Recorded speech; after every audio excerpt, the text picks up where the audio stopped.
an Unspoiled Network podcast. This is Spoil Me, covering Crazy Ex-Girlfriend, Season 1, Episode 5. Josh and I are good people. In this episode, spoiler alert, maybe not though, people are complicated. I'm just saying. Also, this has one of my favorite songs so far, and I cackled. I cackled a lot. Welcome to Spoil Me.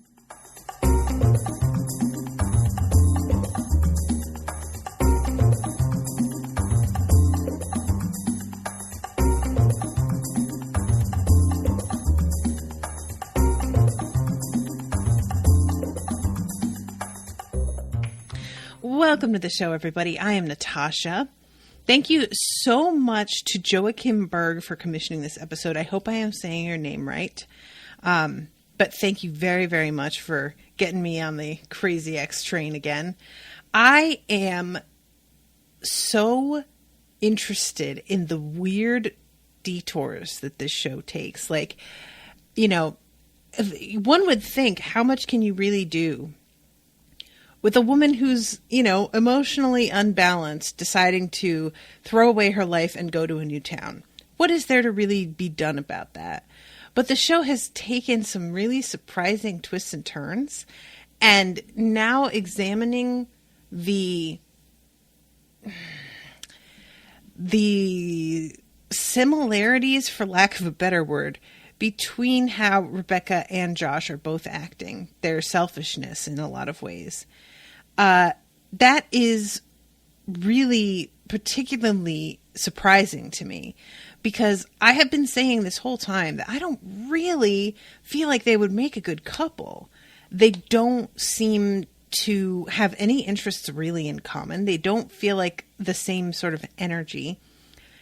But then we get this episode in which, obviously, I'm not even trying to say that Josh is quite as obviously terrible and tone deaf as Rebecca can be. Not because I don't think he is, but we just don't see the evidence of it the way that we do. We're with Rebecca all the time. But you start to see maybe their energy is a little bit more similar than I thought.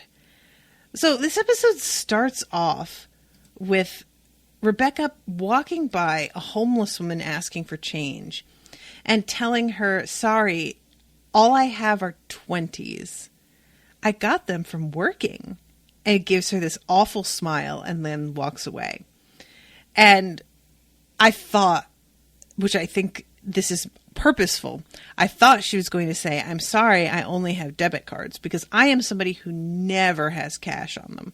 Never, ever, ever. Like, and it's not really a good thing, because there are moments where you kind of need it. And if you don't have it, it's incredibly inconvenient. But I don't. And I ran into somebody who needed help the other day, and I had to like go to an ATM to get money out to go and then drive back and give it to them. But yeah, she is so unconcerned here. And, you know, we know that she has plenty of money to spare. She could probably give that woman all the 20s in her wallet and it would not do anything. But she doesn't. She just keeps walking. And she's in a great mood because she is about to hang out with Josh and look at a scrapbook from summer camp. I really love that when we see the actual scrapbook photo of the two of them together, because they're hanging out by this boba place. The photo of the two of them is so telling. She has this like manic smile on her face. Like she really looks like she's about to crack.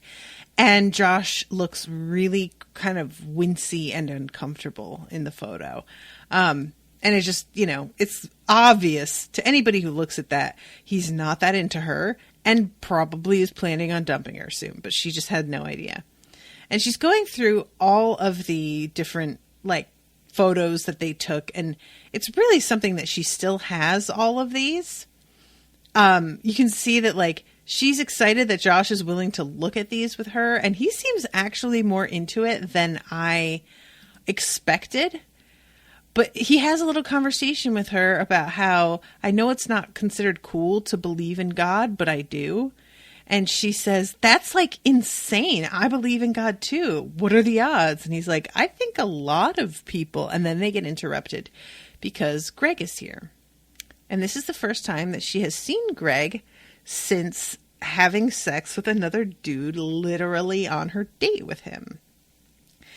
And Greg, understandably, is still very angry and bitter. He knows that she's into Josh, and the fact that he found her here with Josh, looking at photos of when the two of them were together. Not an awesome look, everybody. Like, oh, God. This is one of those situations where you just want to tell somebody to, like, basically get all of your shit and move. Like, leave, because this is just not going to go well. I feel like I have complicated feelings about Greg because I have talked to a couple of other people who are, like, watching along with me, for lack of a better way to phrase that. They're not necessarily, but they're not ahead of me, and they're not spoiling me. But these are people who are saying that they kind of ship the two of them, her and Greg, and I just can't, y'all. I just can't do it. Like, I feel like it's too easy, you know? And I feel like Greg has his own things that he really needs to, like, look at and work out, and, like, should not be dating right now. Also, she shouldn't either, but that's a whole other issue.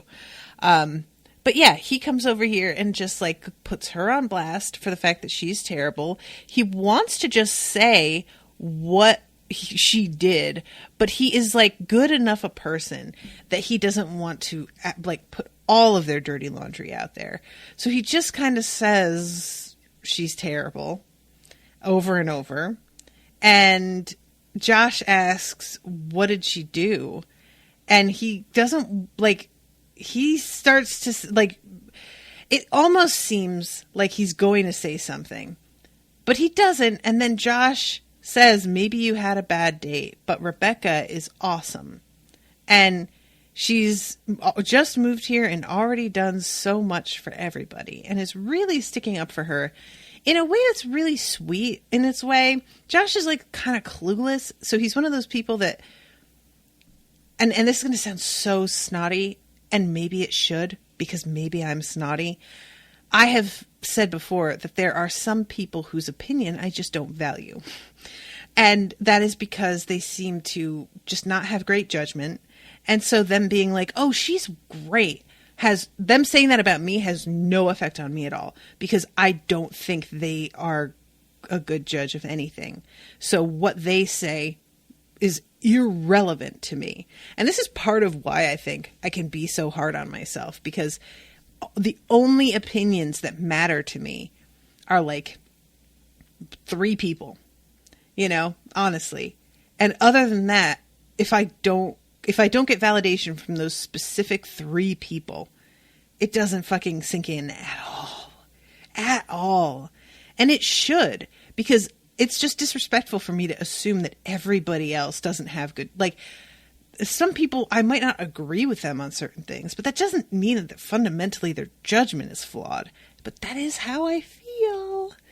And so with Josh, when he's like, Rebecca is awesome, she's done so much for everybody, I'm in the camp of, it is really nice that he is sticking up for her. Also, Josh is kind of dumb, and I don't really think that his opinion is, like, worth all that much.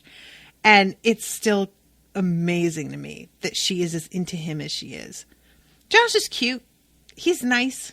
It's fine. Whatever. But he's just so, you know, he's just nothing. It's actually sort of great because while I feel like the show is really putting in an effort to get us to see more of who Josh is as a person, I feel like about Josh the way that I feel so frequently about female love interests in shows that have a male-centric storyline, because that is my biggest complaint. It's just that oftentimes There is a woman in the story simply to serve as a romantic foil, and all we know about her is that she isn't actively awful, and she is very attractive. And that's literally it. And we're supposed to be really invested in this guy, like being with her. And that's sort of an inversion here, where it's like, and I don't know how many other people were rooting for Rebecca to get with Josh, but I'd like to think they weren't, because it's like so obvious from the outside how toxic this whole situation is. And as far as Greg, Greg just, I understand what he was saying to Rebecca when they were at the festival and he like really got on her case. He isn't wrong about any of it, but it was not cool for him to, like, he's on his first date with her, and you don't, on your first date with somebody, just put all of their shit and flaws out there and just be like, oh, here's all the bullshit that I see right through that you try and pull that I'm not fooled by at all. It's your first date, dude. Save that shit for a third date, maybe. Really, you should save that for like 6 months in. That's really when. Because I am not excusing Rebecca running off and fucking somebody else. I'm really not. It was such a poor choice. But I get why him sort of like smacking her down rattled her and made her run to somebody who was willing to forgive her for fuck ups and not hold that over her head endlessly. Megan says, I think people ship Rebecca with Greg because Josh has no depth, so at least he's interesting. Maybe that's what it is, Megan. Maybe it's just the fact that Greg does clearly have his own issues, and it doesn't feel like Josh has the same sort of issues. So Rebecca and Greg are both a mess, but they seem to be a mess in a way that like complements one another, or if not complements, at least is, in the same family. Whereas Josh is one of those mysterious people who like mostly goes through life with a decent attitude and just seems to be okay a lot of the time, which is just unrelatable. But we all do know or think we know people like that. So this scene really gets to her, and it's just obvious that him telling her that she is a bad person, him pointing out that she's looking at photos of a summer fling that she lied to literally everyone about, has really gotten under her skin, because as much as she doesn't want to admit how much Greg's opinion means to her, it clearly does. I don't know whether Rebecca would have reacted this way to somebody else saying any of these things to her. And this is a question basically referring back to what I said earlier about myself, that people's bad opinion or good opinion often don't mean anything to me. Is she that way too? Because I don't think she is. I think, I was going to say, I think she's a lot more insecure than me, but that's not it, because I'm insecure. It's simply that I am insecure on a level that's very different, where the adulation of a lot of people doesn't help. It just makes me go, yeah, but what do you know? She is insecure in another way. And I feel like even if a stranger called her a bad person, I feel like that would still get to her, But yeah, when Josh tries to defend her, Greg calls him Chan, first of all. He doesn't even call him by his first name. He's like, are you defending her? You're just as bad, Chan. Cuddling up over Boba when your girlfriend doesn't want the two of you to hang out together. When you know that she would definitely not be okay with this. Yeah. What's a word for that? Terrible. You're both terrible. So, bye, liars and terrible people. And then he walks away. And both of them sit there for a minute, trying to act like first of all, both validating each other. And, oh, you're not terrible, I'm not terrible. But then immediately, looking at each other and all right, you know what? Maybe we should leave. We see this scene of Rebecca, because Josh is saying nobody has ever said anything like that to me before. And we see Rebecca being spoken to by her mother, and her mother saying, "You're selfish and dramatic and weird. You drove your father out of this house. You're terrible." Guys, this is such a real thing. I am so lucky that I was never on the receiving end of anything like this, except for being told I was dramatic, which, you know what? Guilty as charged. But I have heard so many stories of kids being blamed for the parents leaving. Like, they split off a marriage, but sure, it's the kid's fault. Like, what is wrong with people, honestly? And so this scene, it's one of those things that it feels really tempting to look at it as like this dramatic over the top moment, but like this is genuinely a thing that happens. And she says, "That's a bad thing to say to somebody. That would scar you," as if she's just realizing now how much that probably has gotten to her. And they just basically go back and forth like this until they both decide to leave. And she goes to the homeless woman who had been asking for change and hands her 20, asks her, "Is there anything else that I can do for you today?" And the woman needs a ride somewhere. So she's taking this ride. Guys, this is my favorite moment in this whole episode. I'm not going to lie. I stopped and laughed and looked at Owen, who was watching this with me, and was just like, "Babe." And he just did not appreciate it the way that I do. So she's in the middle of talking. "Yeah, I'm not proud of it, especially since I came to the city for a new start. I guess I messed that up. But what I did wasn't like Hitler level or anything." So this woman says to her, "This is a really nice car." And Rebecca says, "Oh, thanks. It's a 2015 Hyundai Sonata. It has 185 horsepower, 17-inch alloy wheels, a 4-cylinder engine, and a hands-free smart trunk." And says all of it and just stares at her in this way. And then goes right back to Greg. Guys, do you all remember the moment when you started to be aware of this kind of advertising happening in shows? Because I remember the very first time I ran across it and how awful it was. And I love the fact that this show just decides to handle it by making it incredibly awkward, strange, and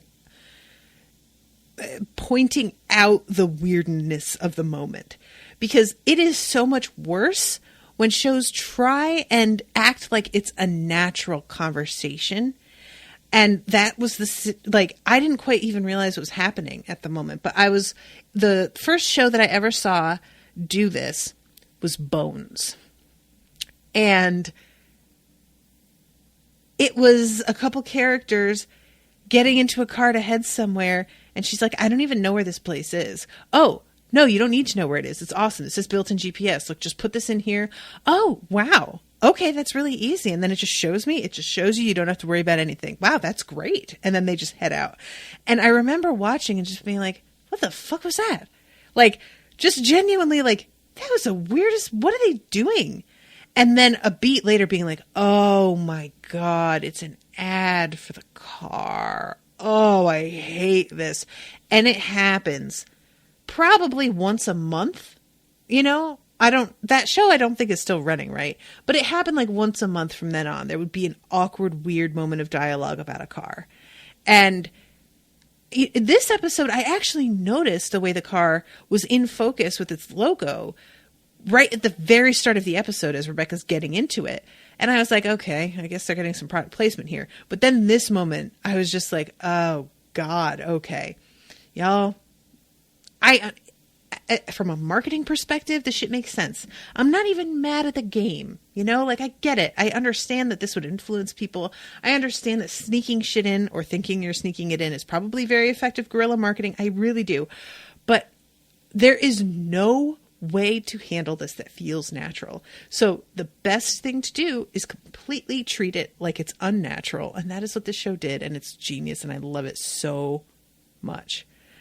Oh, Erica says, I remember Heroes when Hero was so adamant about getting the Nissan Versa. Oh God, Erica, I do not remember that, but that sounds excruciating. It's just, you know, it's making a character want a car that's like not a muscle car and want it really desperately just doesn't make any sense. Like, nobody's going to get obsessive over a Nissan Versa. Owen used to have one. I promise nobody is getting obsessive over a Nissan Versa, y'all. Like, And I really have a hard time even believing, to be honest, that Rebecca would be driving a Hyundai Sonata. Would she? Guys, would she? Maybe she would. I don't know. Maybe she blew so much money coming to California. But she doesn't strike me as a Hyundai Sonata type is all I'm saying. Anyway, so she is just on a mission to prove to Greg that he is wrong about her being a bad person. And this leads to a series of moments throughout the rest of this episode in which she does incredibly selfish things and tries to act like she's doing them because she is giving a shit about the other person, and not because she is purely self-serving and 100% like looking at this as a checklist that she needs to finish in order to prove that she isn't terrible. She swoops into the office and has this bunch of lattes that are, they're all very expensive. She got the really good donuts and everything about the whole thing. She is just overcompensating. And it's one of those that it's like, if I were in the office with her, I wouldn't be mad. Go ahead and overcompensate. But it's so typical of somebody who does not know how to be a good person to immediately think of buying things for people. And there's nothing inherently wrong with that. Buying things for people or giving people money is huge. I mean, most people who are struggling in the world are struggling because of a financial burden of some kind. So I'm not mad at that. But she's buying something like coffee and donuts, which doesn't do anybody any good. And it's just like a brief flash of like, oh, nice in the day, and really thinks that she's like making an impact, And it's just a total lack of imagination. And so she seems to realize that, and she agrees to represent her boss in his custody battle for his daughter. And she had been like dodging him on this for a minute. So her deciding to change her mind and finally help him is actually a little bit of a big deal. It is, I think, really nice how the show sort of undercuts our expectations in this vein a couple of times. And we will get to that in a second. But first, I want to address the context of the office that she is swooping into with her lattes and her donuts. Because Paula is sitting next to some guy who is drumming on his desk very insistently and asks him to stop it. And he says it has to be loud. If I can't hear the bass, my rhythm's off. I don't know what he's doing, but she clearly wants to murder him, and I don't blame her. I would also like to address the fact Paula's desk area looks awfully familiar. Y'all, I'm moving my mic so you can see some of the actual objects in her office cubicle area are literally the same ones that I have in mine. Literally the exact same. I'm pretty sure whoever did the set dressing went to IKEA, saw all of this pink stuff, and was like, oh shit, perfect, yes. Yeah, we'll do that. Because I have even got that like paper sorter, that wire rack one, like I have all of this stuff. She even has like a colored cover for the keyboard, and the whole, between this and that cherry necklace from last episode, I think, or no, the episode before, I think Paul and I are BFFs forever now. I'm just saying.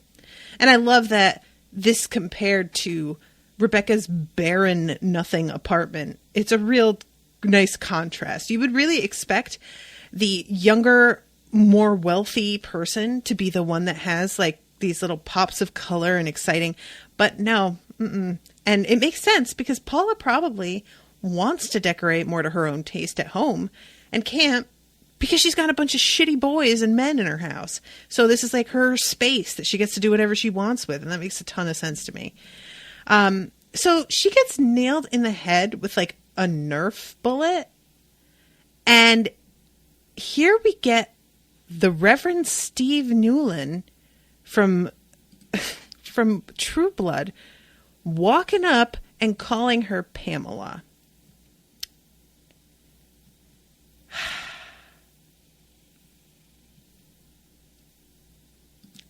First of all, Reverend Steve Newlin, I can't help but hate your stupid face. I'm very curious to see if this show is the one that's going to be able to make me actually like this guy. Because it feels like they want me to, if not like him, give him some slack. I'm not prepared to do that. I'll be honest. I have never, ever seen him in a role in which he is not being the worst. He was even in an episode of Veronica Mars, and he plays somebody who's like been bullied and so decides to literally get that bully killed. Like, it's like serious. And as Steve Newlin, I mean, don't even get me started. He's a toxic, terrible human being. And then, spoilers, eventually a vampire. So, no, this guy, I can't. Ugh. So he calls her by the wrong name.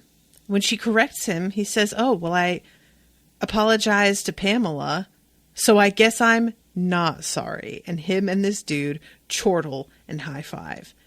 Now, I don't know what they're doing with the Pamela thing. I can't tell if this is just, oh, we're going to call you by the wrong name and we just picked another P name, or if they're trying to make like an Archer joke because Paula's heavy and Pam from Archer is heavy and it's an office setting in that as well. I don't know if, like, you know, it might just be random. But the way that the two of them are bonding over bullying her, and like bullying feels like the wrong word, but it really kind of is what's happening, is so fucking childish and gross. And calling somebody by the wrong name is a particular fear of mine. I am not great with names. I try and repeat them back when somebody introduces themselves to try and get myself to remember, but it doesn't often work. And I just feel like if somebody, it's weird because somebody gets my name wrong and or they forget my name. That's really what it is. If somebody's like, "I'm so sorry, I forgot your name." Natasha. Fine. No big deal. "I'm so sorry, I forgot your name." Here it is. But when somebody calls me by the wrong name, it's so much worse because then you have to correct them. And so they are thinking they're doing a good job and you have to be like, "Actually, you fucked that up." And so they go from feeling pretty good to then feeling like an idiot, and you feel like kind of cruel, even though it's not cruel to tell somebody that they got your name wrong.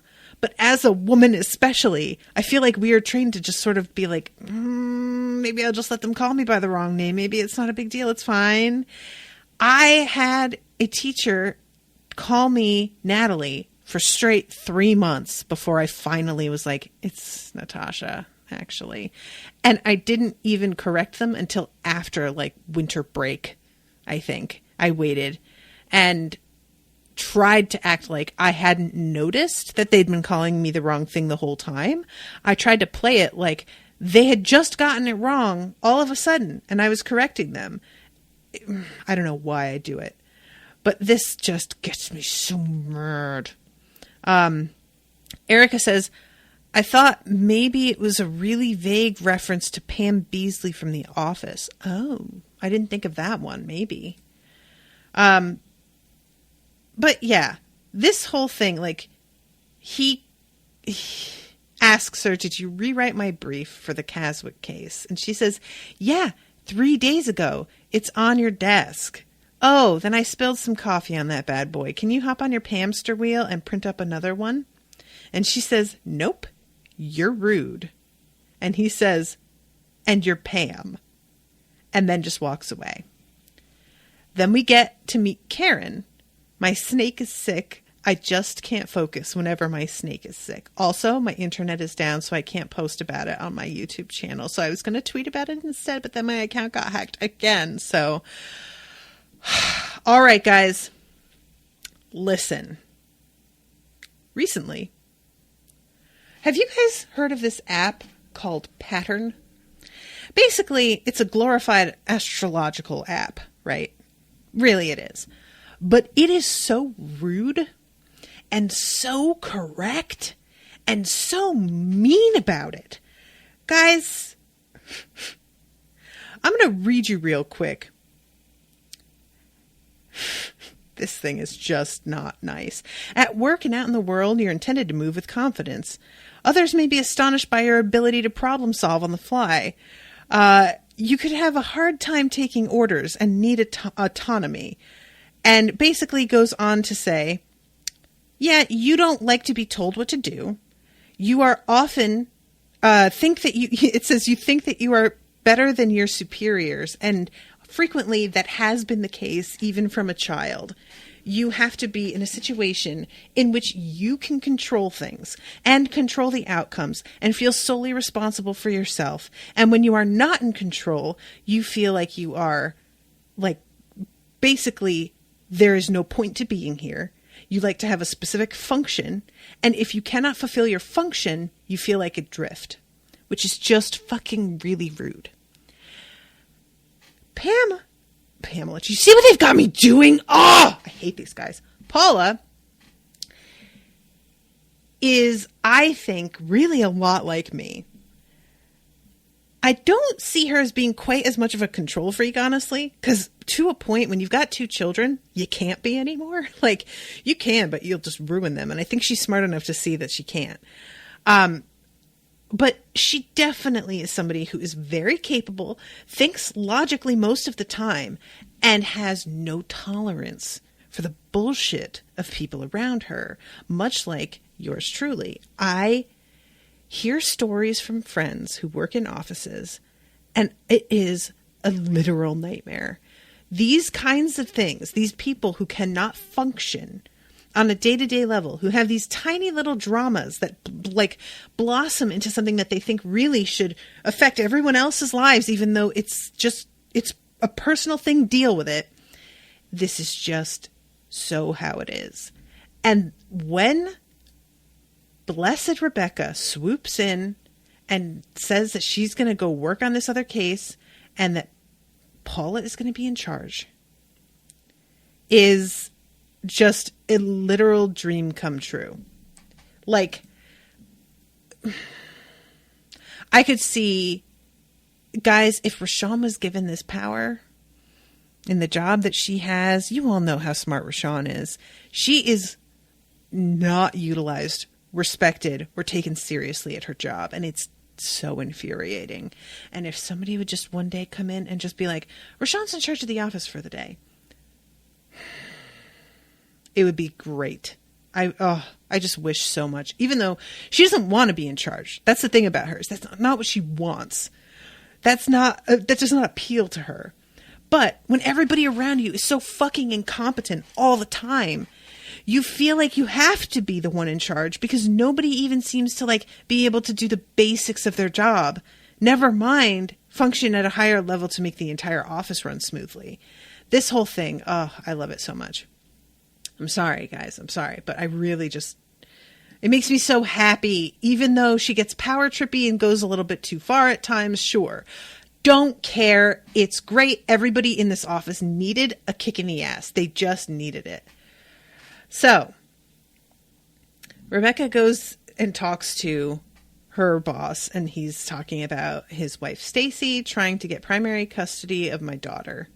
I'm the primary parent. I spend way more time with Madison than she does. I mean, she's just jealous. And when he starts to talk about Madison, it's very clear that this is not a man who's just trying to dick over his ex-wife. This is not a guy who's using his kid as a bargaining chip. This is a guy who genuinely really cares about his kid, does put a ton of work into the time that he spends with her, and doesn't want that to get ruined by somebody.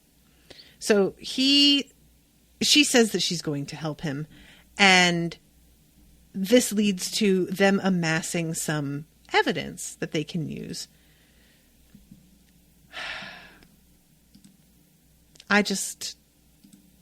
Guys, I'm seeing as I'm talking about this, the moment where Rebecca says, because Tim says, we need your help. What are we supposed to do? And Paula says, maybe actually do your job. And what's their boss's name? Is it Peter? He points his finger at Paula and nods. And Karen, you can't go. I need approvals. And this is when she says, Paula knows the office inside and out. She can handle it all. Paula's not a lawyer. She's a paralegal. She can handle the filing and the coffee. And Rebecca, no, Tim. I mean, she can supervise everything, including the cases. I know I've already said how much I love this, but the whole way that she specifically sticks it to Tim is just gorgeous. And I even love that, like, we have a moment of the woman that never speaks looking really smug on Paula's behalf. It's all just so wonderful. And when Paula gets up really slowly and walks over to Tim, unblinking, and takes the Nerf gun out of his hands and bashes it until it breaks into a billion pieces. It is just honestly so satisfying. It's so satisfying. A shard got in my eye. I need some eye wash. Karen, you passive-aggressive, miserable piece of garbage. Shut your garbage face. You all, I just can't tell you enough. I can't say enough how much I love this so. I just love it. This woman's whole cubicle is decked out in pink. She knows what the fuck she's doing, and she is here to tell shitty men to sit down and do their fucking jobs. It's just the best in the world. It's just so good. It's everything I ever wanted and didn't know I wanted. Oh, I love it so much. Daryl is the boss. Thank you, Megan. Mrs. Hernandez, that's the lady who doesn't speak. That's right. I love that they call her Mrs. Hernandez, like she's a freaking elementary school teacher. So we go to them working on Daryl's case. And Daryl is, unbeknownst to him, a method for Rebecca to prove what a great person she is to Greg. So she works on this case in Greg's bar, in front of Greg, very ostentatiously letting him know I'm here doing pro bono work for a friend. It's the worst. They decide to talk to Daryl's daughter in order to find out whether or not there's something that they can use. And it turns out his daughter knows that her mother like knocks off work and goes and like stays with her boss in a hotel all the time. Basically has been sleeping with her boss and leaves the little girl to fend for herself for hours at a time. And this, again, they undercut my expectations. Because when they present this, it really seems like open and shut case. We've got a selfish, gold-digging woman. Look at her. She's thin and blonde and has clearly had plastic surgery and is obviously terrible. And it seems like they're really setting us up to, like, hate her purely on these, like, stereotypical. But then it turns out that this little girl, like, would kind of like to just see her mom sometimes. And that her mom doesn't just not care about her little girl. That's not it at all. She wants to be able to see her and do what's best for her, but she hasn't really known how to handle this because she's afraid of never getting to see the girl again. So she's been trying to take custody. Like, everybody is just doing their best.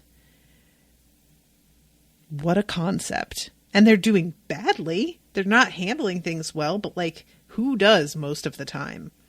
So I just adore the fact that this all gets sort of undercut because Rebecca, in her effort to be such a good person and help her friend, is ready to literally frame a woman for like embezzlement, right? Like, seriously, it's wonderful how this show turns around her trying to be a good person into her turning into a worse and worse person.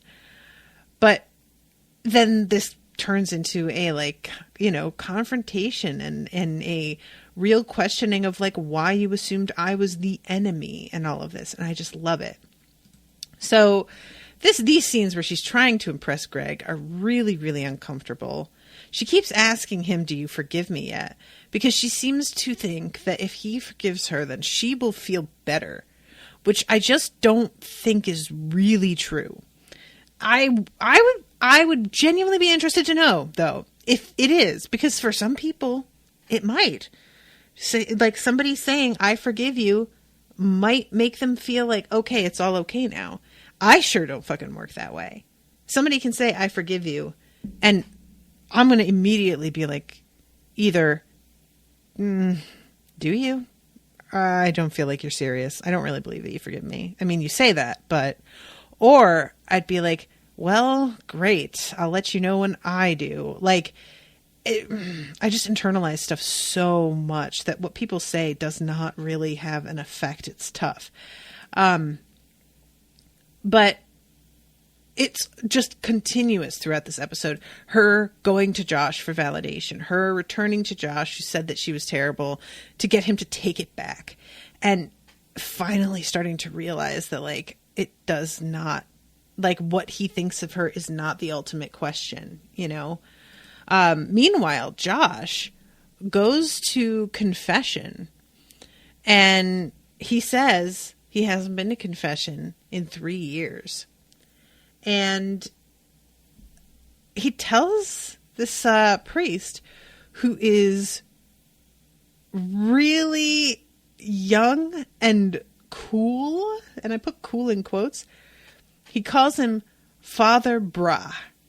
And he says, I got promoted and I would like to thank you for creating that nickname. And he replies, I'm so glad you like it. It was super easy to come up with. Father Joseph, Father Broseph, Father Bro, Father Bra, bam. Honestly, can I tell you guys what? As soon as he said Father Bra, I immediately assumed this guy's name was Joseph. I made that whole connection in an instant. I hate myself. It's just like, I can't believe, once he explains it, I was like, I assumed all of that without even realizing that I had assumed that. Oh my God. So Father Bruh says attendance has shot through the roof since you did that. And he says, I've been with Valencia for forever. I know we're meant to be together. But someone recently said something to me, Greg, that on one level I didn't think was true, but on another level, it is true. So there are like two things going on in my brain right now. And this priest, bless him, says two things are a lot for one brain. Now see, this is what I mean, guys. How could Rebecca and Josh work? Maybe that's why they would work, actually. You know what? I don't know. Because to me, Rebecca's clearly got about 40 things going on at a time in her brain. Minimum. Right? I do. Right now, I'm thinking about how much time I have left on this, what's happening on the show, what's coming next, what I'm going to have for lunch. Do I have time to have that between this one and the next one? Am I going to have time to do that and make the bed? I have a drink right here. This isn't carbonated, but I kind of want something carbonated. I probably should have some caffeine. I have 1,000 things happening in my brain, and Rebecca seems very like me in that way. Somebody like Josh, that's not how it works. And it just, would that work because they are balancing each other out? Would he, having less going on, calm her and make her focus? Would she lead him to being a slightly more complex person who thinks with more nuance? Maybe. Or they could just drive one another out of their little tiny minds. Who knows? But I feel like it's a check in the no box for me. So they, Megan says, this is like when Hermione was trying to explain all the things Cho was feeling to Ron. Like, exactly. I got stoned one time and was thinking, sitting on the couch and thinking, and Owen asked what I was thinking. And I unloaded for a straight 2 minutes at full speed speaking. Well, I was thinking that I need to pack this, and I'm not sure if I'm allowed to bring this. And then I was thinking I could pack it anyway, but then I'm like, it's in glass, and should I transfer it to another container? And then I thought maybe that other container would set off the alarms. And then I thought, well, maybe they don't care about, like, if I put it in my regular checked bag, but then if I get it in my checked bag and it breaks, then all of my stuff is going to get soaked, and then it's going to... And I went on like that for about 2 straight minutes, and Owen had to just put his hand up and be like, okay, I can't. I'm sorry, ass. Like, no. That is... part of why using a planner is helpful to me, because I do need somewhere to put all of that down and sort it out like a pensieve, you know? So anyway, he tells him, I have like feelings, I think, or at least attraction to Rebecca, whom I've been seeing a lot. And what it comes down to is the father telling him, maybe you should start to journal all of the things that you have been thinking. And he says, let's take this to a higher court. And then they're on the basketball court, like a couple of goobers. So when I find myself thinking about this other girl, he says, I think about her smile, her hair, her butt, her boobs, her butt, her boobs. You know what, Josh? I'm not mad at you. Rebecca's boobs are straight distracting. Am I wrong, you guys? Like, on that blue dress that she wears in the opening credits, she's like excited and bouncing around, and I'm just like, girl, I don't even remember what your face looks like. I just stare at your tits the whole time. Like, good Lord, those things. And there have been a couple outfits that she's worn that I'm just like, I have, if I do say so myself, pretty great boobs also. And I can't help but wonder, because I'm not around other people who dress to accentuate theirs as much as I dress, inadvertently or not, to accentuate mine. And I can't help but wonder, am I this distracting to other people when I'm around them? Because I could not focus if I was talking to Rebecca. Her boobs are just like, Lord. So yeah, Josh, no, I'm not mad at you. Plus Josh is a little bit short, so I feel like her boobs are going to be closer to eye level for him. And that's just like, she believes in me in a way nobody else does. And the father says that's major. And he says, I do other things that are sinful too. I've had premarital sex, a lot of it. Sometimes I watch adult content and I take care of myself. And I don't mean in the vitamin exercising kind of way. I love that he stops him here. Yeah, this moral crisis you're having is a chance to look within. And that's really a good way to look at it. I like seeing it as an opportunity versus like, oh shit, this means that everything is crumbling around me. I wish when I had started to have doubts about my marriage that I addressed it this way, instead of doing what I did, which was become secretive and addicted to the secret, which can happen, you know. And I really love how honest he is when he comes back with his information and just basically is like, I want to have sex with all these mannequins and I want Rebecca to like be there. It's just such a weird, and you know what? It's not even like that weird. Like, it is weird, but it's the kind of thing that I bet so many people have thoughts like this. Like, it's weird in how honest it is more than because of the content. You know what I'm saying? But yeah, so eventually what it comes down to is that Father Bra tells him, you can have whatever thoughts you want, but did you act on any of this? Did you do anything? No, because you're a decent person. You didn't cheat on your girlfriend. You're not planning to cheat on her. And as long as you are going to be faithful and not do anything stupid, then that is what matters. So Josh does the dumbest thing ever. And he decides to go talk to Rebecca about the fact that he is attracted to her. I'm jumping way ahead because we have to go back and we have to deal with everything going on with Daryl.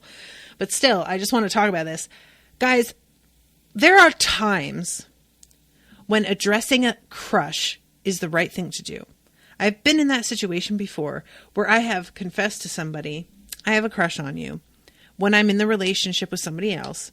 And that confession has straight taken all the fun out of it, and the crush evaporates.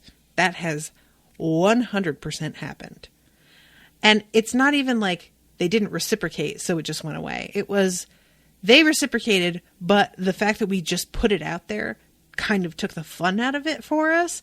And it was no longer an unspoken will they, won't they? It was a spoken no, they won't. And it just sort of just like came crashing to it, you know. But this is a situation where I feel like it's just a big mistake. And the thing is, he doesn't understand that it's a mistake. Not only because he doesn't know how Rebecca feels about him. That's irrelevant, honestly.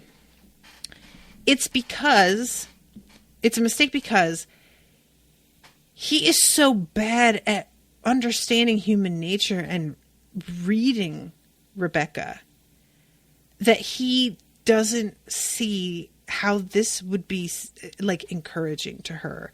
It's not, he doesn't have to know anything for sure, but he needs to be better at body language and understanding people's like motivations and psychology. And he is not deep enough for that at all. So he comes and tells her this thing, really thinking that he is making a declaration of commitment to Valencia. You know, he's really trying to say, I acknowledge this feeling, and that's all it is, and I'm going to stay with the woman that I'm with. She doesn't hear that part. She only hears the first part, and the rest of it is completely drowned out in an echo of the first part, which I confess I have 100% been guilty of only hearing the thing that I want to hear within a conversation. Yeah, I sure do have that on my track record. And it's painful to watch him do what he thinks is the smart, right thing and know so completely how bad a move this was. I don't know what this is going to look like in next episodes, but I feel like it can only get worse. Like, if somebody that you're obsessing with, who is with someone else, confesses they are attracted to you, and it's not just a casual crush, you really want them in your life, and they tell you, I'm very attracted to you, but you are going to hear, if I was more attracted to you, then there might be a problem. There's not currently a problem. I acknowledge the attraction, but blank, blank, blank. So what do? You up your attractiveness. However, you put more effort into your makeup. You wear more revealing clothing. You do your hair a little bit more carefully. You make sure to encounter them specifically at times when you're going to look great. You're going to just do that extra little bit with your posture. Y'all know what I'm talking about. I feel like she's going to start to get a little bit psycho about how she looks. I don't know. And I just feel like Valencia, if she ever found out that he said this to her, would never be able to get past it, because Valencia obviously she's got like a low-key eating disorder. She's very, very concerned about how she looks. Him being attracted to Rebecca while she is still looking the way that she looks, which she considers, I'm sure, like the ideal, I feel like is not going to do that. I feel like it's going to be inexplicable to her, you know? And she might get kind of cruel about it if she found out, which I hope that she doesn't, but you know. That's the end of that episode, but I'm going back and talking about Daryl now. So we have him, and he's talking about how much he loves his daughter. And here comes this song, guys. I need you to understand this is not just another case. This is not just a favor you're doing for your boss. This means everything to me. Madison is my sun and my moon. She is the candle in the window that guides me home. She's the cream in my coffee. Rebecca says, okay, dude, I gotta stop you. Sorry. Maybe it's because my father's an abandoning coward. Could be that, but I feel like you should dial back the whole daddy-daughter love thing. It sounds a little like Amber Alert. And he says, "What are you talking about? A father's love for his daughter is one of the purest loves on earth." And Rebecca reacts, "Oh, no." And he says, "I wish I could explain. I'm going to try." And then starts a country music twang. "Daddy's little girl, princess of my world, I never knew a beauty like this before. So clever and cute, an angel with an attitude. I want her all mine, all of the time." I know songs like this can come off weird. Guys, they really can. But there's nothing weird about helping Daddy trim his beard. Dads do that.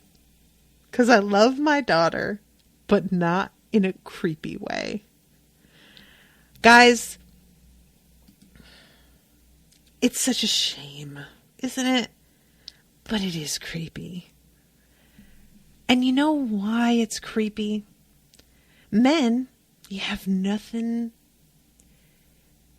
You've got nobody to blame but yourselves. Fathers abuse their daughters frequently. Sexual abuse from fathers to daughters is super a duper common. Real fucking common. So y'all have low-key ruined it for yourselves because we can't hear this sort of shit and not associate it with either abuse and a weird possessiveness over their daughters that feels like really patriarchal and gross and sexual in its way, or sexual in a like age play, like call me daddy sort of way. And it's so like how he keeps on saying it's not creepy, but then he keeps on saying the father-daughter date's surrounded by adorable girls, but there's only one that's got my eye. Like, this all sounds like how he, like, the way that you talk about being at a party with a bunch of women, but there's only one woman for me, you know, like, it's all just, when it comes to tickling and he stops and goes, whoops, I'm very careful where I tickle my daughter. Never inappropriately. I can see how that came out. A bit confusingly. I just love my daughter. But seriously, not in a creepy way. One day she'll fall in love and I'll give her away. Not like I ever had her. What a weird thing to say. That's a huge part of it, right? We literally look at, like, because of the patriarchal society, a father is allowing her daughter to get married and passing his ownership of her to someone else. And I'm not trying to shit on people who like have the father giving the daughter away ceremony in their weddings, because I did that the first time I got married, and I'm super glad I did because it led to a lot of photos of me and my dad together, and my father died shortly after that, and I'm so glad to have those photos. And if he were alive, I would still want to do that with him and Owen. You know, I really would. I know what it symbolizes, but I would just want him involved. So I'm not mad about that, but it's what's behind it. And, there is no disconnecting the way that fathers get so defensive of like their daughter's virginity and virtue and whatnot. It just feels like I am literally guarding her vagina until I decide who fucks her, because I'm not allowed to, is the subtext that I find so upsetting. And I might be like assigning there some subtext that's not there, but it's always felt like that to me. It's basically like there's a difference between not wanting your daughter to get heartbroken and hurt by somebody and treating her like something that belongs to you, that you have dibs over until you decide she's old enough to choose somebody else. And there's just this, the whole way that this song is written and the way that they handle this, and that they choose to acknowledge the fact that all of this is really just such loaded language. I really just appreciate that so much. I really do. And I really, really love Daryl also, I would like to say. Daryl has just been such a total cinnamon roll since the very start of all of this. So in the end, they wind up working everything out so that they can get, they can have, what do you call it? Co-custody, joint custody. That's the one I want. I have no time left, guys. But it turns out Paula winds up with the ammunition to get rid of Tim, this little shit, because it turns out that he's Canadian and is illegally working in the U.S. And she despises him so much, and she kind of just wants to torch this guy's career. But he has a family and he has kids, and she just can't bring herself to do it. And she sort of holds the sword of Damocles over his head for a little bit, because she tells him that she knows, but she hasn't made a decision of what she's going to do about it. And it's really, I also love the subtext of this, because she's been in charge exactly one day, but she's still figured out something that Daryl should have figured out years ago at this point. And that tracks. Like, it really, really does.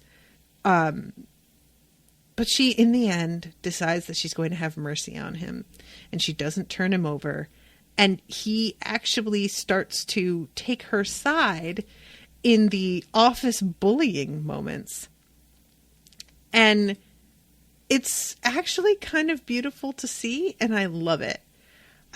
When Rebecca comes in, she says, "I don't know what you did, but I'm impressed," because there's a whole different vibe to this entire office. And it's just, I really liked this episode, honestly. I really loved, like, so many different things about this. And the way that Josh handled this feels totally in character. It was a bad idea. It was the wrong call. But Josh is such like a straightforward person who doesn't really understand the way that other people think about things, that it makes total sense that he wouldn't understand the significance of doing this. So, yeah, I really, really liked this episode. So thank you to Joakim. I hope I'm saying your name right again. But I am really excited to cover the next episode. I'm not sure when the next one is. I think it's next week, but I will keep you all posted. Or you can just check the Facebook page, because I think the event is already listed there. Thank you all so much for coming and chatting with me in the chat over here. There were a bunch of you helping feed me names and whatnot. Super appreciated, you guys. I need that sometimes. And I hopefully will be seeing you again soon with a new episode. So until then, toodaloo, motherfuckers.